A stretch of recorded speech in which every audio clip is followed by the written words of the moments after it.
스타일이 세 부류가 계시다고 합니다. 첫 번째 부류 교수님은 어려운 내용을 학생들한테 가르칠 때 어려운 내용을 굉장히 어렵게 가르치시는 교수님, 대부분의 교수님들이 다 이런 스타일이라고 합니다. 두 번째 교수님은 아주 어려운 내용을 알기 쉽게 설명해 주시는 교수님이 계시는데 이런 교수님들은 아주 드물고, 세 번째는 아주 황당한 케이스의 교수님인데 정말 쉬운 내용을 아무도 알아듣지 못하도록 말씀하시는 그런 교수님도 계시다고 합니다.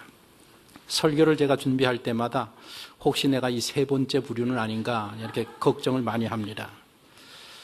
연말에 교육위원회에 모여서 함께 이렇게 대화를 나누는데 제안을 저에게 했습니다. 목사님 그 설교를 우리 유치부, 아동부, 청소년부, 청년에 이르기까지 그 내용이 다 같으면 설교를 듣고 돌아가서 가정에서 대화가 다 끊어졌는데 좀 신앙적인 대화를 나누는 유익이 있지 않겠습니까? 그런 제안이 있어서 그러면 우리가 사도행전 말씀을 끝내고 난 후에는 교회, 학교와 제 설교가 우리 내용이 다 일치되어서 한번 그렇게 한 해를 해보십시다. 우리가 연구 검토하십시다. 그런 제안을 가지고 우리가 대화를 나누었습니다. 그래서 지난주까지 사도행전을 다 마쳐서 오늘부터는 이제 이 복음서에서 예수님의 스토리, 예수님의 탄생부터 부활 승천하시는 그 스토리까지 쭉 연대별로 예수님에 관한 설교를 저희들이 다 같이 하려고 합니다. 같은 본문을 가지고 이제 유치부터 청년부까지 다 같은 내용의 말씀을 저희들이 함께 다루게 됩니다. 집에 돌아가셔서 한번 자녀들과 깊은 신앙적인 대화를 같이 나누시는 좋은 시간 가지시면 좋겠습니다. 성탄절을 맞이해서 예수님의 탄생 스토리는 그때 충분히 말씀을 드렸기 때문에 건너뛰고 그 다음에 일어나는 12살 되셨을 때에 일어났던 일을 그 다음에 성경이 소개하기 때문에 오늘은 12살 되셨을 때 성전에서 어떤 일이 일어났는가 거기에 대한 내용을 함께 살펴보고자 합니다. 유대의 남자아이들은 12살이 되면 율법의 아들이 된다고 합니다. 그러니까 12살이 되면 율법을 철저하게 지키는 나이가 되는 것이고 12살이 되면 부모가 이 아이를 데리고 회당에 데려가기도 하고 함께 같이 앉아서 예배를 드리기도 하게 되고 그런 나이가 12살인 겁니다. 예수님이 12살 되셨을 때에 유월절 절기를 지키기 위해서 부모님을 따라서 예루살렘 성전으로 올라가십니다. 율법에 의하면 유대 모든 남자들은 1년에 3번 예루살렘에 올라가서 절기를 지켜야 됩니다. 유월절, 오순절, 초막절 절기를 지킵니다. 예수님의 부모님의 신앙이 굉장히 좋으셨던 분들입니다. 그래서 1년에 3번 예루살렘에 올라가셔서 절기를 지키십니다. 나사렛에서 예수님의 집 나사렛에서 예루살렘까지 걸어서 사흘 정도 걸리는 거리입니다. 가깝다고 하면 가깝고 멀다고 하면 먼 거리입니다. 그런 거리를 1년에 3번씩 이 가족이 이제 절기를 지키러 예루살렘에 가는 겁니다. 6월절은 4월 14일 저녁에 지킵니다. 그리고 그 다음날 15일부터는 무교절이 시작이 돼서 일주일 동안 절기를 지킵니다. 무교절이라는 것은 출애굽할 때에 급하게 피난해야 됐기 때문에 빵을 부풀려서 만들 시간이 없습니다. 그래서 누룩이 들어가지 아니하는 빵을 부쳐서 먹은 것을 그때 그 상황을 기억하면서 무교절이라는 것을 지키는 것입니다. 그러니까 6월절이라는 것은 이렇게 4월 14일 저녁부터 지켜서 무교절 7일간까지 지키기 때문에 6월절 절기 기간은 총 합해서 8일이 되는 것입니다. 며칠이라고요? 8일이 되는 겁니다. 이렇게 6월절을 8일 동안 지키고 나면 또 7주 후에 오순절 절기가 돌아옵니다. 50일 후에 오순절 절기를 지키게 되고 그리고 10월 초순에 초막절을 지키러 다시 예루살렘에 올라와야 됩니다. 이렇게 3번의 절기를 지킵니다. 나사렛은 그래도 예루살렘에서 사흘길이기 때문에 이렇게 왔다 갔다 할 수 있는 거리입니다. 하지만 멀리서 온 사람들은 그렇게 왔다 갔다 할 수 없으니까 6월절이 가장 중요한데 6월절 절기를 지키러 왔다가 8일 동안 지키고 나면 7주 동안 집에 갔다 올 수 없으니까 7주를 예루살렘에서 머무는 겁니다. 머물고 50일째의 오순절 절기를 지키고 집에 돌아가고 초막절 10월 달에 다시 와서 절기를 지키게 되는 것입니다. 지금 6월절 절기가 되어서 12살 되신 예수님도 부모님을 따라 지금 성전으로 올라왔습니다. 우리가 이 성경을 읽을 때에는 그 현장 속에 내가 있다라는 생각을 가지고 성경을 읽어야 이해를 하실 수 있습니다. 오늘 그 현장에 있다고 생각하시고 한번 생각을 해보십시오. 6월절을 지키기 위해서 아빠, 어머니, 요셉과 마리아가 준비가 분주합니다. 예루살렘까지 가는데 3일 걸리고 거기서 8일간 머물러야 되고 돌아오는 기간이 3일간 걸립니다. 그러면 14일, 15일 걸리는 그런 여행 기간이기 때문에 준비가 얼마나 많이 있겠습니까? 요즘도 15일 여행을 떠난다고 하면 짐을 바리바리 싸야 될 겁니다. 자동차 트렁크에 가득 싣고 떠나야 될 겁니다. 그러나 2000년 전에 예수님 집안이 얼마나 가난했습니까? 아마 낙이 한 마리도 없었을 것입니다. 그러면 15일간 필요한 양식, 먹을 거, 입을 거, 덮을 거, 그런 것들을 막 보따리를 싸서 아버지가 등에 매기도 하고 어머니가 머리에 이기도 하고 양손에 그 짐을 들고 그리고 예루살렘으로 올라가야 되는 것입니다.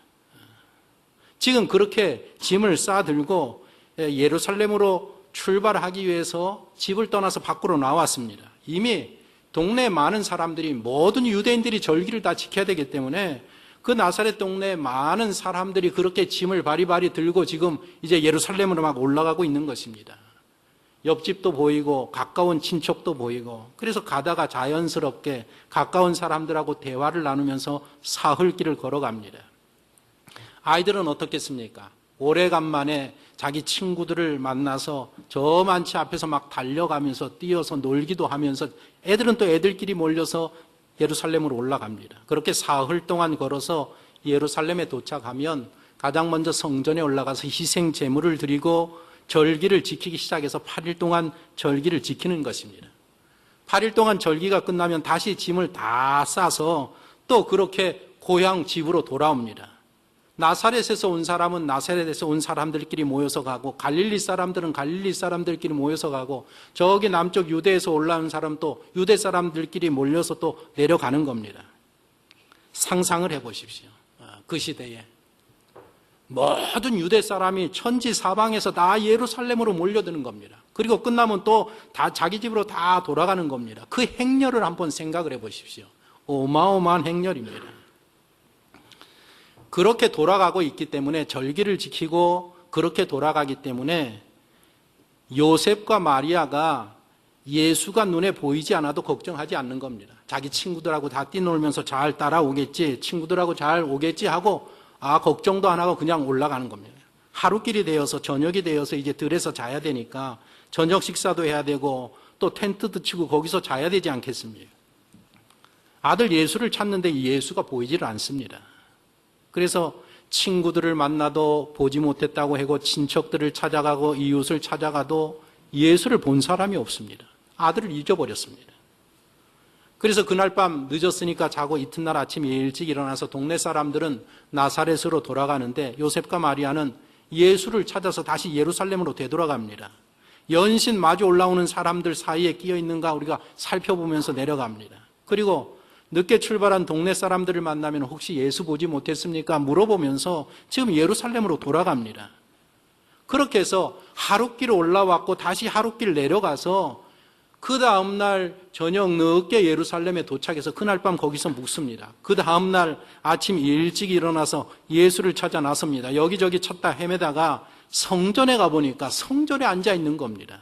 그러니까 사흘째 예수님을 발견하게 됐습니다.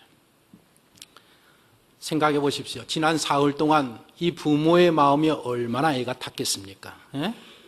그런 부모의 심정을 아는지 모르는지 이 어린 예수는 한가하게 성전 저 기퉁이 한 곳에 어른들과 어울려서 앉아 있는 겁니다. 그런데 가만히 보니까 거기 앉아 있는 선생님들이 다 랍비인데, 율법을 가르치는 선생님인데, 그 선생님들하고 앉아서 아주 심각하게 이 주고받고 대화를 나눕니다. 선생님이 물어보면 예수님이 대답하고, 또 예수님이 물어보면 선생님들이 대답하고, 그렇게 쭉 둘러 앉아서 하나님의 말씀을 그렇게 나누고 있습니다.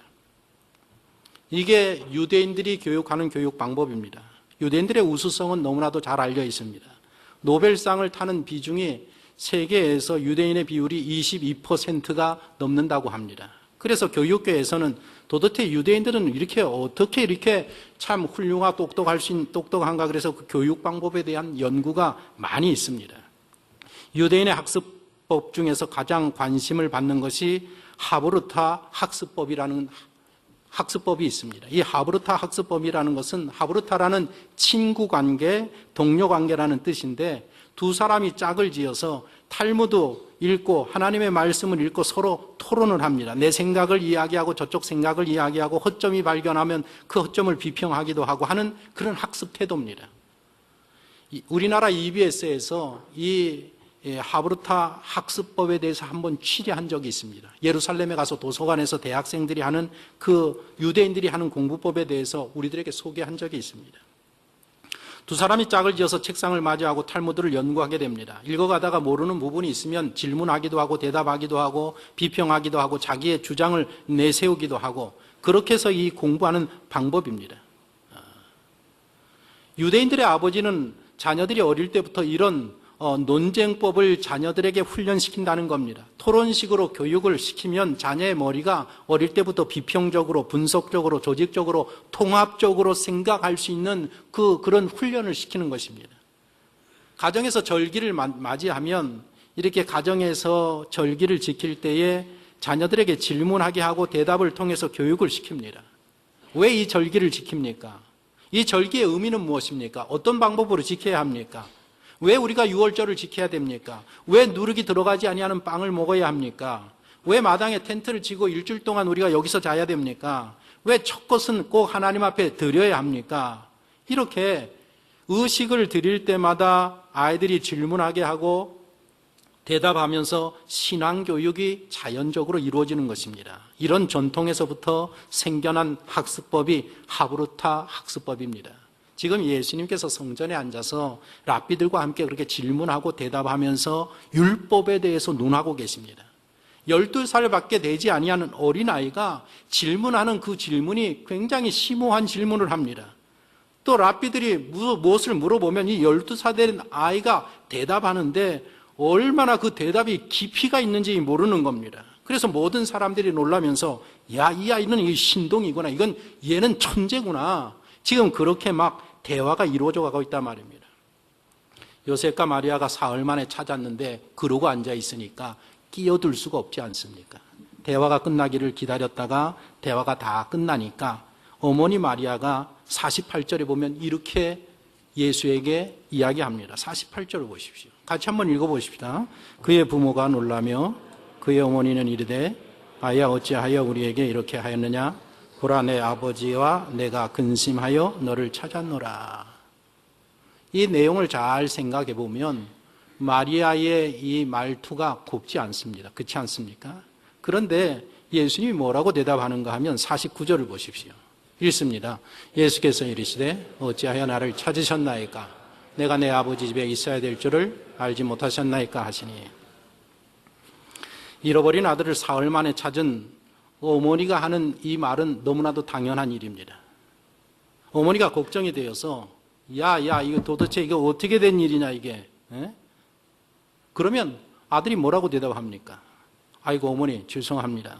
사실은 제가 이만저만해서 어머니를 쫓아가지 못하고 이렇게 되었습니다. 죄송합니다. 제가 다음부터는 조심하겠습니다. 이렇게 대답해야 될 거 아닙니까? 그런데 예수님께서 그렇게 대답하지 않습니다. 뭐라고 대답하는가 하면 아니 왜 저를 찾습니까? 내가 내 아버지 집에 있어야 할 것을 어머니가 알지 못했습니까? 이렇게 대답을 합니다. 세상에는 어떤 나라나 어떤 사회에도 예의라는 게 있고 범절이라는 게 있습니다. 예의 범절을 염두에 두고 생각하면 이 예수님의 대답은 우리가 이해할 수 없는 대답입니다. 어머니가 그렇게 말씀하시면 어머니 죄송합니다 이렇게 나와야 합니다. 그게 아들로서 바른 행동입니다. 그런데 예수님은 그렇게 대답하지 않습니다. 그렇다고 하면 예수님은 예의도 없고 버릇도 없는 그런 아이였는가? 그렇지 않습니다. 왜냐하면 예수님은 죄가 없으신 분이라고 하셨습니다. 그 누구보다도 예의가 바른 아들이었고, 그렇다고 하면 이 예수님의 대답은 잘못된 대답이 아니라 말입니다. 우리가 그 부분을 생각할 수 있어야 합니다. 그러나 왜 예수님께서 이렇게 대답을 하셨을까?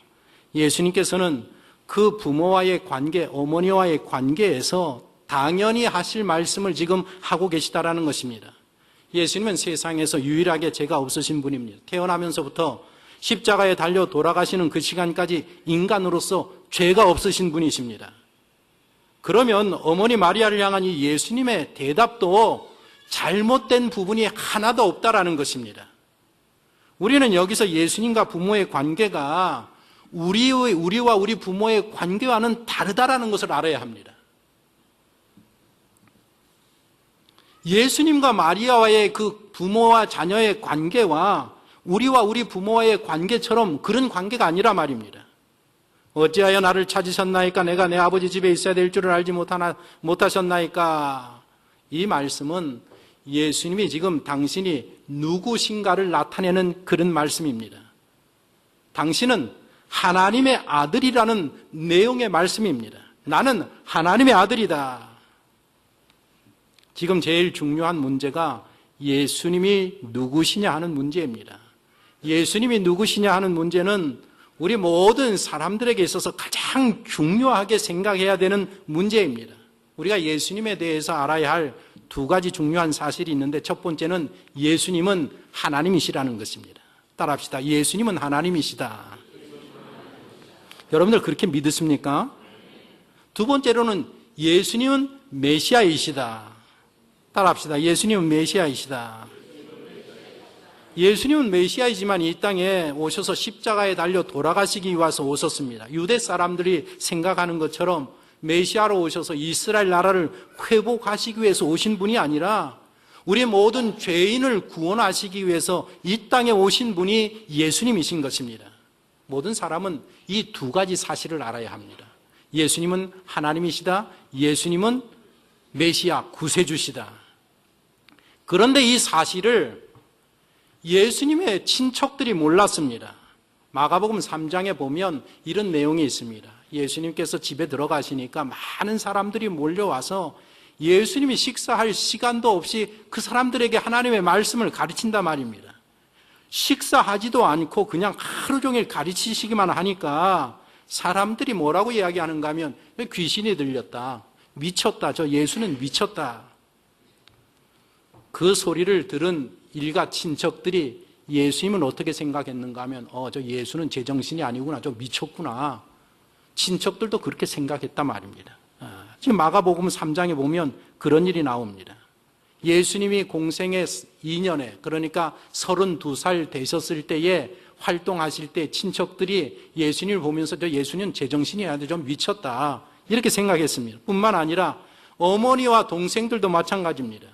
그때 어머니와 동생과 누이들이 이제 사람들이 많으니까 밖에서 이제 예수를 좀 불러달라고 사람들에게 이야기했습니다. 그랬더니 예수님이 뭐라고 하는가 하면, 사람들이 저 밖에 어머니하고 당신의 형제들하고 동생들이, 여자 동생들이 기다립니다. 그랬더니 뭐라고 이야기하는가 하면, 누가 내 어머니고 누가 내 형제냐? 하나님의 말씀대로 사는 사람들이 내 어머니고 내 형제니라, 그런 대답을 하십니다. 그것은 예수님께서 지금 이 인간관계,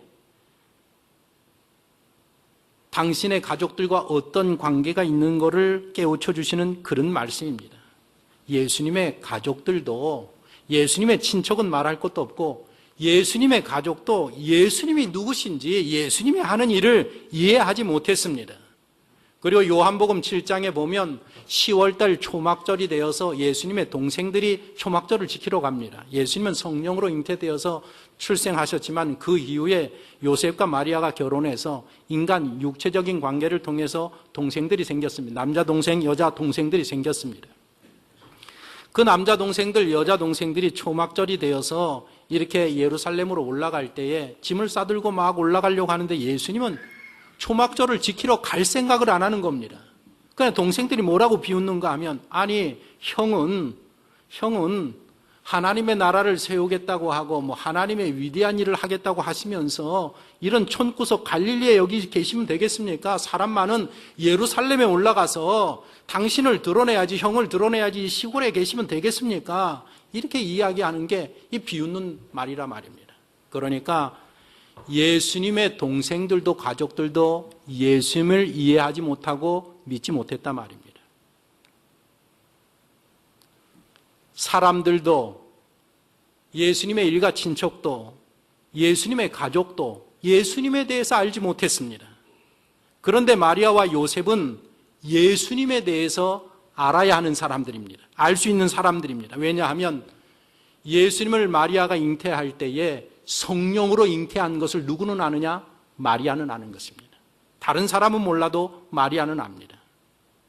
그래서 이 예수님이 내 아들이 아니라는 것을 마리아는 알아야 합니다. 요셉도 마찬가지입니다. 마리아가 임신한 사실을 알고 이혼할 것을 생각을 했는데 천사가 나타나서 성령으로 잉태된 것이다. 사람의 관계가 아니다. 하나님의 뜻을 이루기 위하여서 여기 구세주, 모든 사람들의 죄를 구원하실 분을 가지신 것이다. 그가 태어나면 예수라고 이름을 지어라. 그렇게 하나님의 사자를 통해서 들었기 때문에 다른 사람은 몰라도 마리아와 요셉은 예수님이 누구신지를 알 수 있었고 알아야 하는 사람이라 말입니다. 야, 이 예수는 보통 세상의 아들이 아니라 우리의 아들이 아니라 하나님의 아들이라는 것을 이 두 사람은 알았단 말입니다. 예수님은 하나님의 아들이십니다. 신성을 가지신 분으로 태어나셔서 이제 12살이 되셨습니다. 유대 소년으로 12살이 되었으면 율법의 아들이라고 해서 회당에 가서 예배를 드리고 이제 율법을 따라 사는, 율법을 공부하고 율법을 따라 사는 나이가 되셨습니다. 그때부터는 율법의 책임을 지고 지키고 살아가는 나이가 되셨단 말입니다. 그런데도 여전히 마리아와 요셉은 이 세상의 부모가 생각하는 것처럼, 자식에 대해서 생각하는 것처럼 예수님에 대해서 그런 보편적인 생각을 가지시고 있었다라는 것입니다. 예수님이 어떤 분인지, 예수님이 하시는 일의 의미가 무엇인지 전혀 깨닫지 못하고 있었단 말입니다. 여기에 문제가 있었습니다. 요셉과 마리아는 무엇을 알아야 되는가 하면 나와 아들과의 관계가 아니라 예수님이 하나님과의 관계에서 더 우선되시는 분이라는 것을, 그것을 알아야 되고, 예수님은 이 땅에 하나님의 큰 일을 하기 위해서 이 땅에 오신 분이라는 것을 알고 있어야 되고, 그런 생각을 가지고 예수님을 지켜보고 함께 동행하고 있었어야 된다라는 이야기입니다. 그러니까 예수님이 어머니에게 하시는 대답의 말씀의 내용이 무엇인가 하면 이런 내용입니다. 어머니, 유월절이 끝났으면 어머니는 집으로 돌아가셔야 하지만은 저는 아직까지 내 아버지의 일이 남아 있습니다. 내가 할 일이 남아 있습니다. 그래서 지금 성전에 남아 있는 겁니다. 왜 어머니는, 다른 사람은 몰라도 어머니는 그거를 아셔야 되지 않습니까? 어머니는 저와의 관계를 생각할 때에 저와 하나님의 관계가 더 먼저라는 것을 어머니는 그걸 아셔야 되지 않습니까? 다른 사람은 몰라도 어머니는 알고 계셔야 되는 거 아닙니까? 그런 내용의 대답이라는 것입니다. 너무 쉬운 내용을 너무 어렵게 설명하고 있습니까? 마리아는 다른 누구보다도 예수님이 하나님이라는 사실과 하나님의 아들이라는 사실을 알고 있어야 되고 매 순간 느낄 수 있어야 했었단 말입니다. 그런데 지금 마리아가 예수님에게 하시는 말씀이 무엇인가 하면, 너는 12살이 되도록 한 번도 속썩인 일이 없었는데 왜 이번에는 이렇게 내게 속을 썩이느냐, 왜 이렇게 걱정을 시키느냐, 지금 이렇게 이야기하고 있지 않습니까? 마리아가 이렇게 이야기하는 것은 예수님과 하나님과의 관계를 먼저 생각하지 아니하고 당신과 아들 예수와의 관계를 우선적으로 생각하기 때문에 이런 말을 하고 있다는 것입니다. 거기에 대해서 예수님께서 잘못된 생각을 고쳐주시는 대답이 오늘 본문의 내용입니다. 우리가 이 사복음서를 공부하는데 마태, 마가, 누가, 요한복음 사복음서에서 가르치는 주제가 무엇인가 하면 예수님은 누구신가입니다. 따라합시다. 예수님은 누구이신가? 왜 마태, 마가, 누가, 요한, 복음, 사복음서를 성경에 딱 넣어두었는가 하면 그 복음서를 읽으면서 예수님이 누구신가를 알아가라는 이야기입니다. 예수님의 탄생 스토리부터 12살의 성전에서 어머니와의 대화 내용 속에서 십자가의 질을 지는 그 순간에 예수님 부활하신 사건을 통해서 예수님이 누구신가를, 그 예수님에 대해서 알라는 것입니다. 예수님이 누구신가? 예수님은 하나님의 아들이십니다. 예수님은 육신의 몸을 입고 이 땅에 오신 하나님이시라는 것입니다. 예수님은 우리의 길이요 진리요 생명이 되시는 분이시라는 것입니다. 이 진리를 아는 것, 이 진리를 깨닫는 것이 인생에서 가장 중요한 문제인 것입니다. 예수님이 이 땅에 오셨을 때, 육신의 몸을 입고 오셨을 때 예수님을 알아본 사람은 아무도 없었습니다. 사람들도, 예수님의 제자들도, 예수님의 동생들도, 누이들도, 심지어는 부모인 요셉과 마리아조차도 알지 못하고 있습니다. 12살 먹은 하나님의 아들 예수님이 육신의 어머니 아버지의 그 생각하지 못하는, 깨닫지 못하는 미흡한 부분들을 깨닫게 해 주시기 위하여서 오늘 본문에서 어찌하여 나를 찾으셨나이까? 내가 내 아버지 집에 있어야 될 줄을 알지 못하셨습니까? 이 말씀을 통해서 내가 누구인가를 어머니 마리아에게 깨닫게 하고 계시다라는 것입니다. 마리아는 그 말씀을 깨닫지 못했습니다. 그러나 51절에 보면 이 모든 말을 마음에 두니라. 그때는 깨닫지 못했는데 그 모든 말을 마음에 두었단 말입니다. 언제 깨닫게 되느냐? 아마도 오순절날 성령을 받고 나서, 성령은 하나님의 말씀을 깨닫게 하시니까 성령을 받고 나서 오순절 이후에 차례차례 그때 이 성령으로 잉태된 게 이런 것이구나, 12살 때 내게 그렇게 이야기한 게 그것이구나, 예수님이 나하고 함께 살면서 이런저런 가나에서 행한 모든 이런 일들이 다 이게 이 예수가 하나님이시고 하나님의 아들이시고 이분이 인생의 구주가 되시는 분이시구나. 그래서 결국에 오순절 이후에 이 어머니 마리아도 무슨 고백을 하게 되느냐? 예수님은 나의 구주이시다. 따라합시다. 예수님은 나의 구주시다. 마리아도 깨닫게 되었다라는 것입니다. 이처럼 예수님은 우리가 깨닫지 못할 때 깨닫게 해주십니다. 예수님은 시시때때로 여러 가지 일들을 통해서 우리의 그 미흡한 부분들을 깨닫게 해주십니다. 잘못된 이해들, 생각들을 시정해 주시고 우리가 바른 믿음의 길을 걸어갈 수 있도록 인도해 주시는 분이 바로 예수님이신 것입니다. 왜 예수님이 중요하냐?